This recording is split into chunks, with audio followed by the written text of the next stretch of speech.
चरकसंहिता शारीरस्थानं द्वितीयोऽध्यायः अतुल्यगोत्रीयशारीरम्। अथातोऽतुल्यगोत्रीयं शारीरं व्याख्यास्यामः इति स्माह भगवान् आत्रेयः। अतुल्यगोत्रस्य रजः क्षयान्ते रहो विसृष्टं मिथुनीकृतस्य किं स्यात् चतुष्पात् प्रभवैः च षड्भ्यो यत् स्त्रीषु गर्भत्वमुपैति पुंसः। शुक्रं तदस्य प्रवदन्ति धीरा यद्धीयते गर्भसमुद्भवाय वायवग्निभूम्यगुणपादवत्तत् षड्भ्यो रसेभ्यः प्रभवश्च तस्य। सम्पूर्णदेहः समये सुखै च गर्भः कथं केन च जायते स्त्री गर्भैः चिराद् विन्दति सप्रजापि भूत्वाथवा नश्यति केन गर्भः। शुक्रासृगात्माशयकालसम्पद् यस्योपचारश्च हितैस्तथान्नैः गर्भश्च काले च सुखी सुखै च संजायते सम्परिपूर्णदेहः। योनिप्रदोषान् मनसोभितापात् शुक्रासृगाहारविहारदोषात् अकालयोगात् बलसंक्षयाच्च गर्भैः चिराद् विन्दति सप्रजापि। असृग्विरुद्धं पवनेन नार्या गर्भं व्यवस्यन्त्यबुधाः कदाचित् गर्भस्य रूपं हि करोति तस्यास्तदसृगस्राविविवर्धमानम्। तदग्निसूर्यश्रमशोकरोगैरुष्णान्नपानैरथवा प्रवृत्तं दृष्ट्वा सृगेकं न च गर्भसंज्ञं केचिन्नरा भूतहृतं वदन्ति। ओजोशनानां रजनीचराणामाहारहेतोर्न शरीरमिष्टं गर्भं हरेयुर्यदि ते न मातुर्लब्धावकाशा न हरेयुरोजः।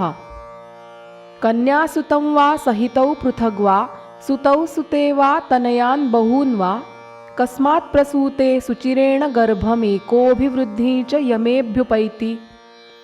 रक्तेन कन्यामधिकेन पुत्रं शुक्रेण तेन द्विविधीकृतेन बीजेन कन्यायै च सुतै च सूते यथास्वबीजान्यतराधिकेन। शुक्राधिकं द्वैधमुपैति बीजै यस्याः सुतौ सा सहितौ प्रसूते रक्ताधिकं वा यदि भेदमेति द्विधा सुते सा सहिते प्रसूते। भिनत्ति यावद् बहुधा प्रपन्नः शुक्रार्तवं वायुरतिप्रवृद्धः तावन्त्यपत्यानि यथा विभागं कर्मात्मकान्यस्ववशात् प्रसूते। आहारमाप्नोति यदा न गर्भः शोषं समाप्नोति परिसृतिं वा तं स्त्री प्रसूते सुचिरेण गर्भं पुष्टो यदा वर्षगणैरपि स्यात्। कर्मात्मकत्वाद् विषमांशभेदात् शुक्रासृजोर्वृद्धिमुपैति कुक्षौ एकोऽधिको न्यूनतरो द्वितीय एवं यमेप्यभ्यधिको विशेषः। कस्माद्विरेताः पवनेन्द्रियो वा संस्कारवाही नरनारीषण्डौ वक्री तथेर्षाभिरतिः कथं वा संजायते वातिकषण्डको वा। बीजात् समांशादुपतप्तबीजात् स्त्रीपुंसलिङ्गी भवति द्विरेताः शुक्राशयं गर्भगतस्य हत्वा करोति वायुः पवनेन्द्रियत्वम्। शुक्राशयद्वारविघट्टनेन संस्कारवाहं कुरुते निलश्च मन्दाल्पबीजावबलावहर्षौ क्लीबौ च हेतुर्विकृतिद्वयस्य। मातुर्व्यवायप्रतिघेन वक्री स्याद्बीजदौर्बल्यतया पितुश्च ईर्ष्याभिभूतावपि मन्दहर्षा वीर्ष्यारतेरेव वदन्ति हेतुम्। वायवग्निदोषाद्वृषणौ तु यस्य नाशङ्गतौ वातिकषण्डकः सः इत्येवमष्टौ विकृतिप्रकाराः कर्मात्मकानामुपलक्षणीयाः। गर्भस्य सद्योऽनुगतस्य कुक्षौ स्त्रीपुन्नपुंसामुदरस्थितानां किल्लक्षणं कारणमिष्यते किं सरूपतां येन च यात्यपत्यम्। निष्ठीविका गौरवमङ्गसादस्तन्द्राप्रहर्षौ हृदये व्यथा च तृप्तिश्च बीजग्रहणै च योन्यां गर्भस्य सद्योऽनुगतस्य लिङ्गम्। सव्याङ्गचेष्टा पुरुषार्थिनी स्त्री स्त्रीस्वप्नपानाशनशीलचेष्टा सव्यात्तगर्भा न च वृत्तगर्भा सव्यप्रदुग्धा स्त्रियमेव सूते। पुत्रन्त्वतो लिङ्गविपर्ययेण व्यामिश्रलिङ्गा प्रकृतिं तृतीयां।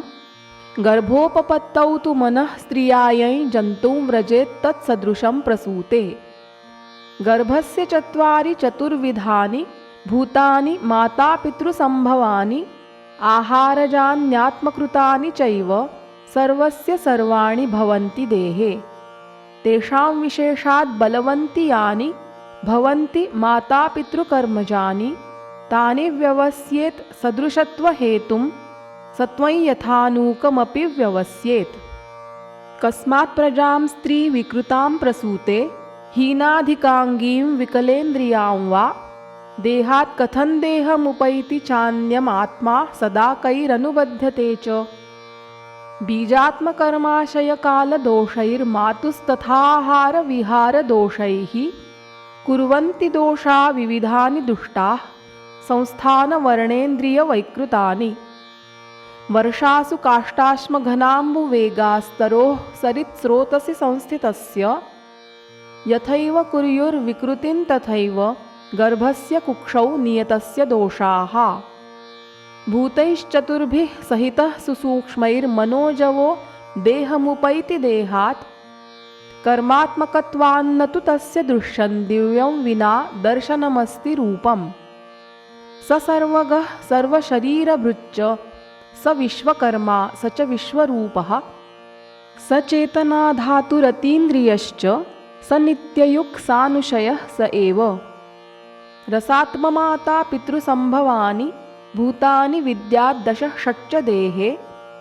चत्वारि तत्रात्मनि संश्रितानि स्थितस्तथात्मा च चतुर्षु तेषु। भूतानि मातापितृसम्भवानि रजश्च शुक्रैः च वदन्ति गर्भे। आप्यायते शुक्रमसृक् च भूतैर्यैस्तानि भूतानि रसोद्भवानि। भूतानि चत्वारि तु कर्मजानि यान्यात्मलीनानि विशन्ति गर्भं। स बीजधर्मा ह्यपरापराणि देहान्तराण्यात्मनि याति याति। रूपाद्धिरूपप्रभवः प्रसिद्धः कर्मात्मकानां मनसो मनस्तः। भवन्ति ये त्वाकृतिबुद्धिभेदा रजस्तमस्तत्र च कर्म हेतुः। अतीन्द्रियैस्तैरतिसूक्ष्मरूपैरात्मा कदाचिन्न वियुक्तरूपः। न कर्मणा नैव मनोमतिभ्यान्न चाप्यहङ्कारविकारदोषैः। रजस्तमोभ्यां हि मनोनुबद्धैः ज्ञानं विना तत्र हि सर्वदोषाः। गतिप्रवृत्त्योस्तु निमित्तमुक्तं मनः सदोषं बलवच्च कर्म। रोगाकुतः संशमनं किमेषां हर्षस्य शोकस्य च किन्निमित्तं। शरीरसत्त्वप्रभवा विकाराः कथं न शान्ताः पुनरापतेयुः। प्रज्ञापराधो विषमास्तथार्था हेतुस्तृतीयः परिणामकालः। सर्वामयानां त्रिविधा च शान्तिर्ज्ञानार्थकालाः समयोगयुक्ताः।